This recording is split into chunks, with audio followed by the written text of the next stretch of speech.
Very good morning to all my dear friends. मैं हूं Prashant Mavani. I hope you all are doing good. आज 30 अप्रैल 2021 है, दिन है फ्राइडे।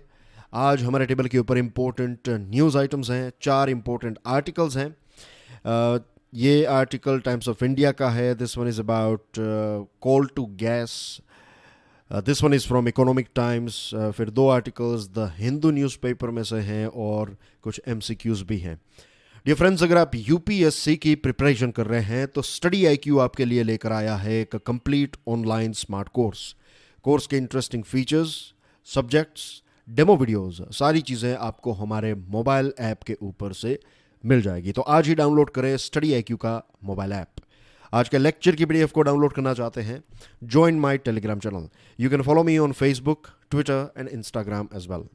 आज की पहली खबर यह है कि आज प्राइम मिनिस्टर नरेंद्र मोदी साहब काउंसिल ऑफ मिनिस्टर्स के साथ एक बहुत ही इम्पोर्टेंट मीटिंग करने वाले हैं। और ये जो मीटिंग है ये ऑफ कोर्स कोविड-19 सिचुएशन को लेकर होगी कि देश में क्या चल रहा है। ये सारी चीज़ों का एक थरो रिव्यू जो है वो आज किया जाएगा। हेल्थ मिनिस्ट्री ने वे सारे लोग जो माइल्ड एसिम्टोमेटिक कोरोना पेशेंट्स हैं तो उनको लेकर जो घर में रहना और जो होम आइसोलेशन की गाइडलाइंस है ये इश्यू की हैं हेल्थ मिनिस्ट्री ने। फिर कोवैक्सीन जो हैं इसकी प्राइस राज्य सरकारों के लिए कम कर दी गई है। 600 रुपीज़ से कम करके इसकी प्राइस 400 रुपीज़ कर दी गई है। ये अनाउंसमेंट जो है वो पूनावाला साहब ने दिया था, SII के जो चीफ हैं उन्होंने। More than 15 crore 21 lakh doses of corona vaccine administered in the country so far। तो ये हर रोज़ आंकड़ा जो है वो आगे बढ़ रहा है, तो दैट्स ए गुड थिंग। लेकिन इसकी स्पीड जो है वो हमें और ज़्यादा बढ़ानी पड़ेगी। IRDAI ने सभी अस्पतालों को और इंश्योरर्स जो हैं, इंश्योरेंस कंपनीज जो हैं, उनको कहा है कि जल्द से जल्द कैशलेस इंश्योरेंस क्लेम्स जो हैं वो आप सेटल कर दीजिए, preferably within 1 hour. 1 hour के अंदर, 1 आवर के अंदर, 1 घंटे के अंदर इट शुड बी सेटल्ड। फिर हरदीप सिंह पुरी साहब ने यह बताया कि यूएसए से भारत को 600 ऑक्सीजन कॉन्सेंट्रेटर्स जो हैं वो मिल गए हैं और दिल्ली एयरपोर्ट पर इसकी डिलीवरी हमें मिल चुकी है। NCW ने प्रेग्नेंट महिलाओं के लिए व्हाट्सएप हेल्पलाइन नंबर की शुरुआत की है। उत्तराखंड गवर्नमेंट ने 4 धाम यात्रा को बंद कर दिया है, इसको सस्पेंड कर दिया है, keeping in mind this covid cases. ये एक बहुत ही अच्छा डिसीजन लिया। मूविंग ऑन, 40 कंट्रीज, 40 देशों ने भारत की मदद करने की तैयारी दिखाई है, उन्होंने मदद प्रोवाइड की है, ऐसा हमारी फॉरेन मिनिस्ट्री ने कहा है। प्राइम मिनिस्टर साहब जो हैं वो एक कैबिनेट मीटिंग आज 11 बजे कंडक्ट करने वाले हैं। और कोवैक्सीन के बारे में डॉक्टर फाउकी जो हैं, एंथोनी फाउकी ने ये कहा है कि Covaxin found to neutralize 617 variant, ये नंबर हैं राइट, जिसको कहते हैं B1617। ये एक इंडियन वेरिएंट है, तो इस वेरिएंट के खिलाफ भी कोवैक्सीन जो है वो काफ़ी अच्छी वैक्सीन है, ऐसा डॉक्टर एंथोनी फाउकी ने कहा है। एक स्पेशल कार्गो मेडिकल के लिए जो है इसमें 157 वेंटिलेटर्स, 480 बीपैप्स और दूसरी मेडिकल सप्लाईज जो हैं वो UAE से भारत आज पहुंच जाएगी। फिर चाइना की बात करें तो चाइना जो एक सप्लाई यहाँ पर भेजने वाला था मेडिकल सप्लाईज, इसको लेकर अभी भी कोई पॉजिटिव खबर अभी नहीं आई है वहाँ पर। फिर भी ये जो सिचुआन एयरलाइंस के बारे में हमने 1-2 दिन पहले बात की थी, same situation is there. China ने अपने स्पेस स्टेशन का कोर मॉड्यूल जो है ये लॉन्च कर दिया है। मेरे कलीग ने इसके ऊपर एक वीडियो भी बनाया है, हमारी चैनल के ऊपर अवेलेबल है। और US president Joe Biden proposes a sweeping new $1.8 trillion plan in his speech to joint session of Congress। और अब बात करते हैं ओपिनियन एडिटोरियल्स के बारे में। Don't fail the young, don't fail the young जो है, this one is not, this one is from times of India, sorry it's not from the Hindu, times of India का ये आर्टिकल है। जब वैक्सीन के रोल आउट की शुरुआत हुई, मिड जनवरी में वैक्सीन रोल आउट की शुरुआत हुई थी, और उस टाइम पर वैक्सीन हेजिस्टेंसी भी बहुत नज़र आ रही थी। बहुत वैक्सीन हेजिस्टेंसी का मतलब यह है कि लोग जो हैं वो वैक्सीन लेने से घबराते हैं या फिर वैक्सीन को लेकर उनके दिमाग में कुछ नेगेटिव व्यूज़ हैं। तो ये चीज़ जो है वो काफ़ी ज़्यादा थी जनवरी के टाइम में, और जनवरी के टाइम में ऐसी सिचुएशन आ गई थी कि हमारे देश में कोरोना जो है वो लगभग कंट्रोल में आ चुका था। हमें नहीं पता था कि एक सेकंड वेव जो है वो भी हमें एक बहुत ही डिस्ट्रक्टिव सेकंड वेव का भी देश को सामना करना पड़ेगा। अब जिस प्रकार से सिचुएशन है तो लगता यही है कि वैक्सीन हेजिस्टेंसी जो है वो अब एक इतिहास की बात हो गई है, क्योंकि जैसे ही गवर्नमेंट ने कोविन और आरोग्य सेतु के ऊपर रजिस्ट्रेशन की शुरुआत की, 18 से लेकर 45 एज ग्रुप के लोगों के रजिस्ट्रेशन की जब शुरुआत की, and you know it very well के दोनों प्लेटफॉर्म्स जो हैं वो बार बार क्रैश हुए। बहुत सारी जगहों पर वैक्सीन अवेलेबल नहीं है, तो you can not book your appointments, right. मैंने भी कोशिश की अपॉइंटमेंट बुक करने के लिए, बट इट्स नॉट पॉसिबल। तो अब वेट एंड वॉच ही करना पड़ेगा कि जब कुछ दिन चले जाएं, लेट्स होप के कुछ समय के बाद ही अब हम इसको कर पाएंगे। और जैसे ही गवर्नमेंट ने ये रजिस्ट्रेशन की शुरुआत की, कुछ ही घंटों के अंदर देखिए यहाँ पर 12.3 मिलियन 12.3 मिलियन लोगों ने 12.3 मिलियन यानी कि 1,20,00,000 लोगों ने रजिस्ट्रेशन करवा लिया। 1,20,00,000 लोग। अब आप देखिए, जिस दिन पर यह रजिस्ट्रेशन की शुरुआत होती है उस दिन पे भारत में कितने लोगों को वैक्सीन के डोज मिले। I am not talking about 18 to 45, इसके ऊपर की जो कैटेगरी है 45 प्लस, तो टोटल 2.1 मिलियन यानी कि हमने 21 लाख लोगों को डोज दिया उस दिन, और रजिस्ट्रेशन कितना हुआ 12.3 मिलियन, 1,20,00,000 लोगों का रजिस्ट्रेशन हुआ है।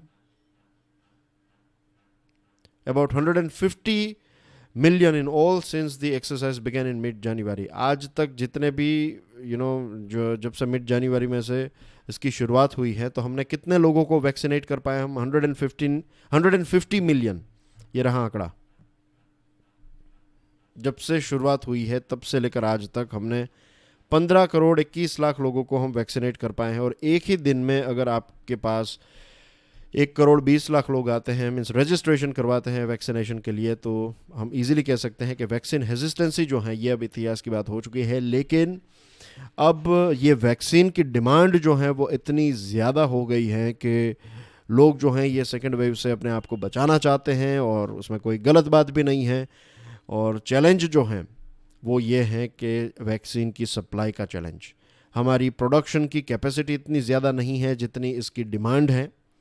तो अब हमें क्या करना चाहिए, या फिर क्या हमारी स्ट्रेटेजी होनी चाहिए, ये एक बहुत बड़ा प्रश्न है। क्योंकि वैक्सीन के रजिस्ट्रेशन की शुरुआत तो हमने कर दी, लेकिन हमारे पास वो प्रोडक्ट, वो वैक्सीन है ही नहीं।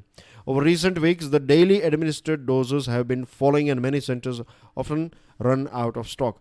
बहुत सारी जगहों पर जो डेली एडमिनिस्ट्रेड डोजेस हैं उसका जो आंकड़ा है, उसका ग्राफ जब आप देखेंगे तो आपको देखने को मिलेगा कि छोटा सा आपको एक ड्रॉप देखने को मिलेगा, और बहुत सारे सेंटर्स के पास वैक्सीन ही नहीं है। 5 अप्रैल को देखिए 4.3 मिलियन डोजेस दिए गए थे। 4.3 यानी कि again 1 million is equal to 10 lakh, तो 43 लाख लोगों को हमने डोजेस प्रोवाइड किए। 28 अप्रैल को आप देखिए 50% जितना ड्रॉप आपको देखने को मिलता है। Isn't it? See this 2.1 million. तो इतना बड़ा ड्रॉप क्यों? इसके पीछे रीजंस क्या है? एक तो supply is the reason, right, that is the main reason, और बहुत सारी जगहों पर ये स्टॉक ख़त्म हो गया है। Additions to domestic manufacturing capacity are under way, but this will take at least 3 months to come on stream. हमारे देश में मैन्युफैक्चरिंग कैपेसिटी को इंक्रीज करने की कोशिश जो है उसकी शुरुआत हो चुकी है, लेकिन 3 महीनों का वक्त लगेगा। वो जो कैपेसिटी हमें चाहिए उस कैपेसिटी तक पहुंचने के लिए 3 महीने, और 3 महीनों में कितनी सारी जानें जा सकती हैं, कितनी बर्बादी होगी, वी कैंट इवन इमेजिन। तो बेस्ट तो यही है, जैसे एक सॉल्यूशन इसका ये है कि हम दुनिया के दूसरे देशों को रिक्वेस्ट करें जिनके पास वैक्सीन्स हैं, तो उन वैक्सीन्स को हम यहाँ पर इंपोर्ट करें, राइट। महाराष्ट्र गवर्नमेंट ने ऑलरेडी ये कह दिया है कि 1 महीने का वक्त लगेगा। ये जो 18 या फिर उससे 18 से 45 की जो कैटेगरी हैं उनको वैक्सीनेशन करने में 1 महीने का वक्त लगेगा। ग्लोबली भी ये सिचुएशन है कि क्योंकि भारत में लोगों ने सेकंड वेव को देखा, तो दुनिया के बहुत सारे देश जो हैं वो अब अलर्ट हो चुके हैं और दुनिया के बहुत सारे देशों में ऑलरेडी सेकंड थर्ड वेव आ भी चुकी हैं. Will talk about it as we move on. आज का लास्ट आर्टिकल जो है उसमें हम सेकंड थर्ड फोर्थ वेव के बारे में बात करने वाले हैं. तो बहुत सारे देशों ने क्या किया है कि उन्होंने देखा कि भाई सेकंड वेव भी आ सकती हैं, इससे और ज़्यादा बर्बादी हो सकती है, तो उन्होंने भी वैक्सीनेशन के ऑर्डर को ज़्यादा, और वो भी फटाफट अपने लोगों को वैक्सीनेट कर रहे हैं. तो ग्लोबल सप्लाई सिचुएशन जो है वो भी काफ़ी टाइट है. तो अब हमारे पास यही ऑप्शन है कि एक तरफ हम मैन्युफैक्चरिंग को इंक्रीज करें, लेकिन उसमें कुछ वक्त लग सकता है, 3-4 महीने का वक्त लग सकता है. तो बेस्ट इज़ कि उन देशों की मदद ले जिनके पास वैक्सीन है, जिनके पास वैक्सीन स्टॉक में है.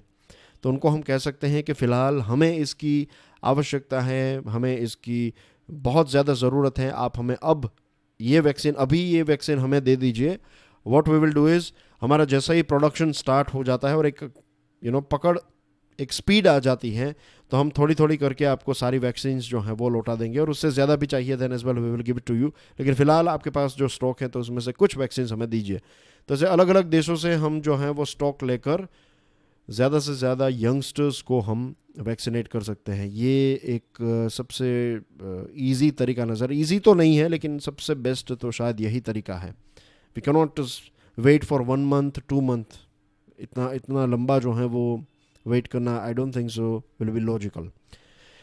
फिर एक अच्छी खबर है, यूनियन कैबिनेट ने, लास्ट वीक की बात है, कि जो कोल गैसिफिकेशन यूरिया प्लांट है तालचर ओडिशा में, तो इसको एक ग्रीन सिग्नल, इसको हरी झंडी दिखा दी है. India's energy security gets a boost with the union cabinet's nod last week for the coal gasification urea plant at Talcher Odisha. It would boost domestic output of plant nutrients and reduce fertilizer imports in the process by gainfully leveraging our large coal reserves. इसमें होगा ये कि कोल gasification urea plant जो है, हमारे पास जो urea का reserve है, एक तो उसका इस्तेमाल हो जाएगा. दूसरी चीज़ कि हमारे देश में ये जो प्लांट न्यूट्रिएंट है, यूरिया है, इसका आउटपुट इंक्रीज़ होगा. और थर्ड इम्पैक्ट ये होगी कि फर्टिलाइज़र को जो हमें इंपोर्ट करना पड़ता है, ये इंपोर्ट हमें नहीं करना पड़ेगा या फिर कम हो जाएगा इंपोर्ट. तो ये आत्मनिर्भर इनिशिएटिव के पॉइंट ऑफ व्यू से देखें तो काफ़ी एक पॉजिटिव खबर है. लेकिन ये सिर्फ आत्मनिर्भर पॉइंट ऑफ व्यू से नहीं, अगर हम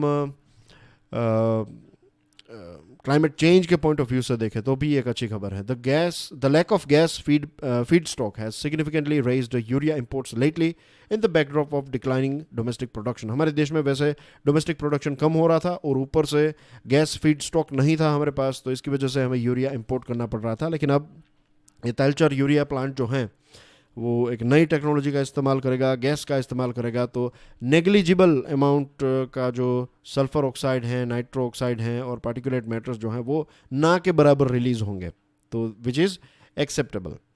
अब आप देखिए यहाँ पर कि भारत ने एक लक्ष्य भी तय रखा है. भारत का फ़िलहाल लक्ष्य ये है जो हमारा एनर्जी मिक्स है, एनर्जी बास्केट है, कि हम कोल में से कितनी एनर्जी, फिर सोलार में से कितनी एनर्जी, विंड में से कितनी एनर्जी, न्यूक्लियर में से कितनी एनर्जी. तो ये जो एनर्जी मिक्स है, इसमें आज 6% जितना जो कंट्रीब्यूशन है वो आता है गैस से. अब हम इसको आने वाले 9 सालों में 2030 तक हम इसको डबल से भी ज़्यादा करना चाहते हैं, 15% तक पहुंचना चाहते हैं. तो इस प्रकार के डिसीजंस जो हैं कि कोल गैस जो है इसका हम इस्तेमाल करें, तो this decisions are in right direction. उसके पीछे रीज़न ये है कि नेचुरल गैस जो है ये सबसे क्लीनेस्ट और सबसे एफिशिएंट, फॉसिल फ्यूल की बात करें तो उसमें सबसे बेस्ट है natural gas in terms of climate change. ONGC और रेल BP ने भी ये तय किया है कि कृष्णा गोदावरी बेसिन जो है उसमें 2024 तक 52% ज़्यादा गैस प्रतिदिन निकाला जाएगा. तो gas is something that gas is going, ये फ्यूचर है. और जो नॉर्मल हम पेट्रोल, डीजल और दूसरे जो फॉसिल फ्यूल यूज़ करते हैं, तो उसका उपयोग हमें कम से कम करके ज़्यादा से ज़्यादा नेचुरल गैस का हम इस्तेमाल करें. इस दिशा में हमें आगे बढ़ना चाहिए. ऑफ कोर्स रिन्यूएबल एनर्जी के ऊपर भी ज़्यादा फोकस करना है, लेकिन side by side you have to use natural gas as well. दूसरी चीज़ जो है वो ये है, और ये एक इम्पॉर्टेंट चीज़ है, आपको MCQ के पॉइंट ऑफ व्यू से मीन्स MCQ इसका ईजिली एक बन सकता है, मीथेन.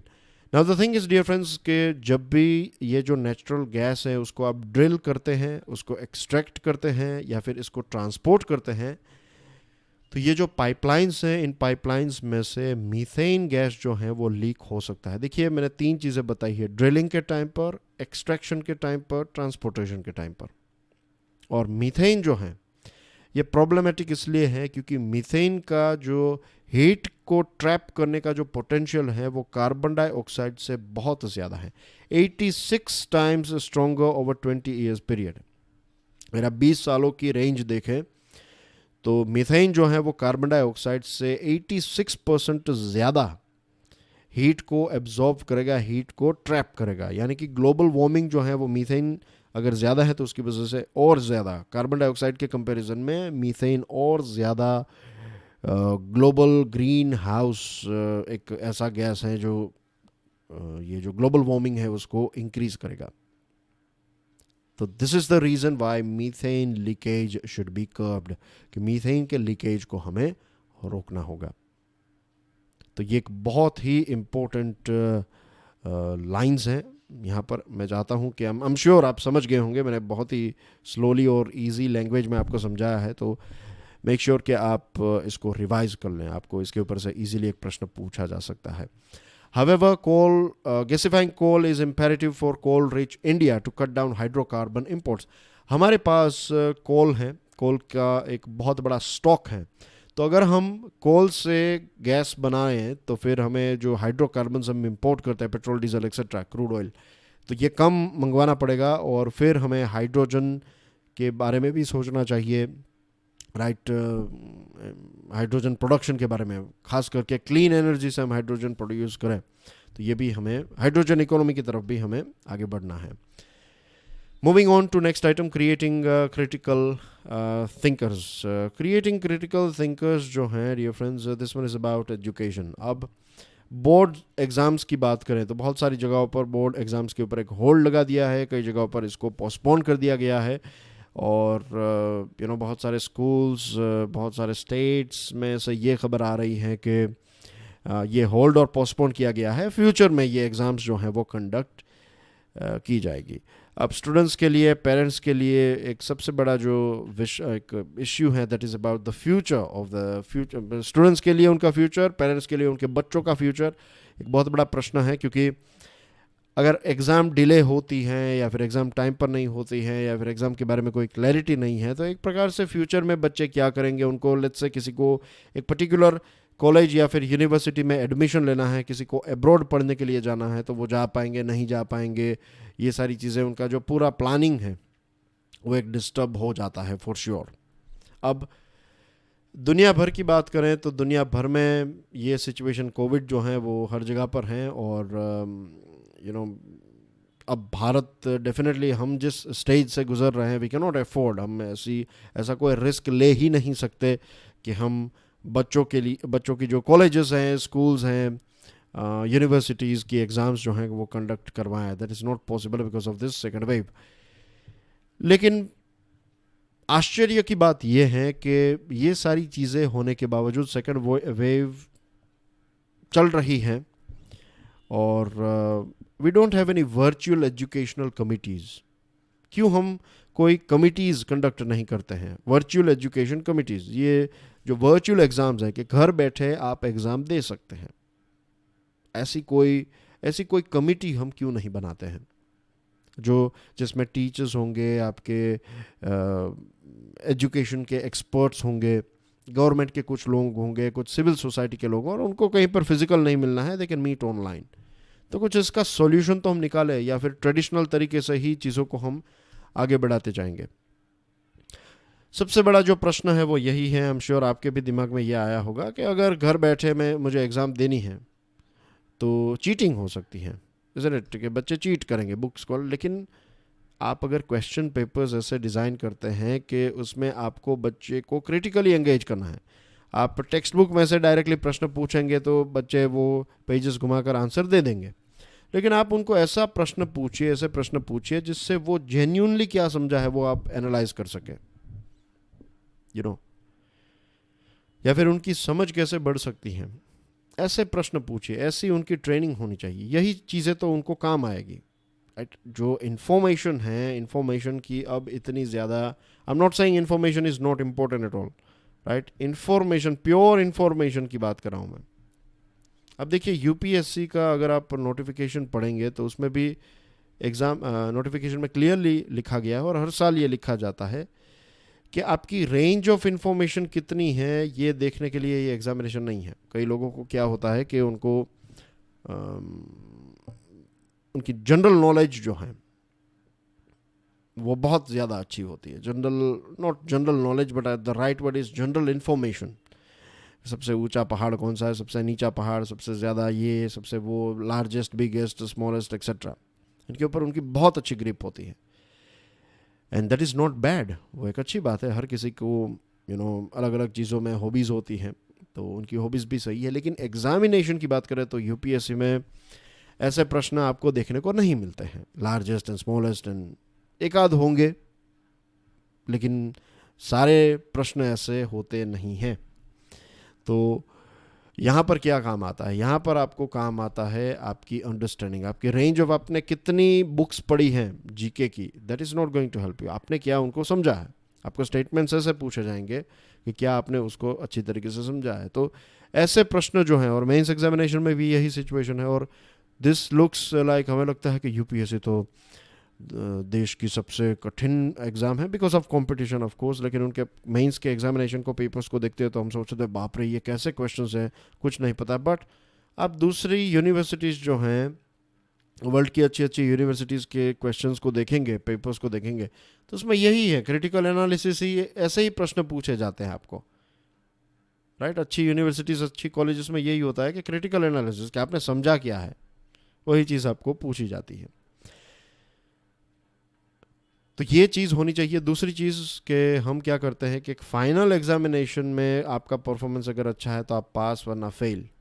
तो एक through out the year performance होना चाहिए, इज़न्ट इट, कि बच्चा खेलकूद में कैसा है, बिहेवियर कैसा है, psychological, physical, social, emotional, intellectual growth overall, और ये सारी चीज़ें हमारे नेशनल करिकुलम में दी गई हैं। तो we need to follow this things. तो ये एक प्रकार का सिग्नल है, right, this is a sort of signal के what we need to do is कि हमें नए तरीके सोचने चाहिए। एक वर्चुअल कमेटी बननी चाहिए जो इन सारे प्रश्नों के बारे में सोचे, ताकि हम क्वालिटी एजुकेशन ऐसे टफ टाइम में भी डिलीवर कर सकें। Moving on to a very interesting article, to stop a third wave India has to mask up. Second wave की शुरुआत हो चुकी है, हमारे देश में चल रही है सेकेंड वेव, और अगर हमने अभी भी चीज़ों को अच्छी तरीके से हैंडल नहीं किया तो थर्ड वेव भी हो सकती है। मिडल ऑफ मई, मीन्स बहुत सारे न्यूज़पेपर्स ने कहा है कि मई के टाइम पर बहुत ज़्यादा केसेस होंगे, और उसके बाद फिर जाकर केसेस ड्रॉप होंगे, और थर्ड वेव भी आ सकती है। Keep this thing in mind. USA में ऑलरेडी 3 अलग अलग वेव्स जो हैं वो मार्च तक आ चुकी हैं। ब्राज़ील में भी यही हाल है। यूनाइटेड किंगडम में पहली जो वेव थी वो काफ़ी स्मॉल थी, लेकिन उसके बाद यूके को भी 2 वेव्स का सामना करना पड़ा। साउथ अफ्रीका ने भी ये देखा कि नवंबर के टाइम पर एक वेव आई, और जनवरी के टाइम पर भी एक वेव आई थी। तो सबसे बेस्ट सॉल्यूशन इसका कोई है तो that is vaccine of course, के सभी लोगों को आप वैक्सीनेट कर दीजिए। यूके ने लगभग 50% एडल्ट पॉपुलेशन को वैक्सीनेट कर दिया है, और बाकी के जो लोग हैं उनकी डेट्स जो हैं वो फटाफट वो ले रहे हैं और सबको वैक्सीनेट कर रहे हैं। एक सबसे बोरिंग चीज़ आपको लगेगी, या फिर आपको लगेगा कि मैंने शायद कितनी बार ये चीज़ को बताया है, राइट, बट आज भी डॉक्टर्स और जो एक्सपर्ट्स हैं वो यही कहते हैं कि भले ही ये म्यूंडेन और बोरिंग लगे, लेकिन वैक्सीनेशन तो है ही, वैक्सीनेशन इज़ इम्पोर्टेंट। लेकिन जब तक वैक्सीन नहीं मिलती, और वैक्सीनेशन के बाद भी masking, physical distancing, hand hygiene और मास गैदरिंग के ऊपर एक रोक। चाइना में एक एक्सपेरिमेंट किया गया, और इससे पता चला कि मास्क पहनने की वजह से, अगर एक परिवार पूरा मास्क पहनता है तो 75% मास्क इफेक्टिव हैं कोरोना वायरस के ट्रांसमिशन को रोकने में, सफल रहता है मास्क। ऊपर से अगर आप मास्क पहनना और फिजिकल डिस्टेंसिंग और ये सारी चीज़ों को फॉलो करें, तो जब तक वैक्सीनेट नहीं होते हैं तब, और वैक्सीनेट के बाद भी इसकी ब्रेक जो है वो हम लगा सकते हैं। दूसरी चीज़, बांग्लादेश में एक एक्सपेरिमेंट किया गया। देखिए हमारे देश में क्या है, आप देखिए बहुत सारे लोग यहाँ पर मास्क पहनते हैं, isn't it, they wear it here, और फिर बातें करते हैं, बातें करने के लिए मास्क को नीचे उतारा और फिर बातें करते हैं और फिर मास्क ने पहन लिया. This is stupid. तो what we need to do is, हमें लोगों को, अगर आप कहेंगे कि मास्क नहीं पहनना तो आपको फाइन लगेगा, तो क्या करेंगे लोग, जब मेन हाईवेज के ऊपर, मेन रोड्स के ऊपर जाएंगे जहां पर कैमराज हैं, वहां पर मास्क पहनेंगे, फिर गलियों में जब आएंगे तो मास्क निकाल देंगे. तो बांग्लादेश ने क्या किया, बांग्लादेश में एक बहुत ही अच्छा एक्सपेरिमेंट हुआ. बांग्लादेश में लोगों को फ्री में मास्क दिया गया. फर्स्ट ऑफ ऑल फ्री में मास्क प्रोवाइड किए गए. दूसरी चीज़, एक कंफर्टेबल मास्क प्रोवाइड किए गए. कई मास्क ऐसे होते हैं जो आपके कान दुखने लगते हैं तो लोग उसको निकाल देते हैं. तो कंफर्ट इज़ इंपॉर्टेंट थिंग. तीसरी चीज़, अच्छे इंस्ट्रक्शंस दिए गए थे, लोकल लैंग्वेज में लोग समझ पाए ऐसा इंस्ट्रक्शंस. तो ये 3 चीज़ें करने की वजह से बांग्लादेश में सिचुएशन ये हुई कि अब आपको कहना नहीं पड़ रहा है, लोग जो हैं वो खुद मास्क पहन रहे हैं. आप कितना भी अच्छा एनफोर्समेंट करें, जब तक लोग मोटिवेट होकर उस चीज़ को फॉलो नहीं करेंगे, you can not do anything. तो यही चीज़ बांग्लादेश में हो रही है कि अब लोग फॉलो करने लगे हैं. तो we need to do the same thing in our country India. And that's everything in today's discussion. कल जो मैंने आपको प्रश्न पूछे थे उनके आंसर्स आपकी स्क्रीन के ऊपर हैं. हमारे नए फाइनेंस सेक्रेटरी का नाम बताइए. हरियाणा में एक ऑटोमेकर ने यह तय किया है कि वो अपना प्रोडक्शन प्लांट जो है वो बंद करके ऑक्सीजन प्रोडक्शन में मदद करेगा. तो वो कंपनी का नाम क्या है, और प्राइम मिनिस्टर साहब ने 1 लाख क्या मंगवाने की बात कही है by using PM care funds. Stick your answer in the comment section. Thank you very much for watching this video. God bless you all. जय हिंद.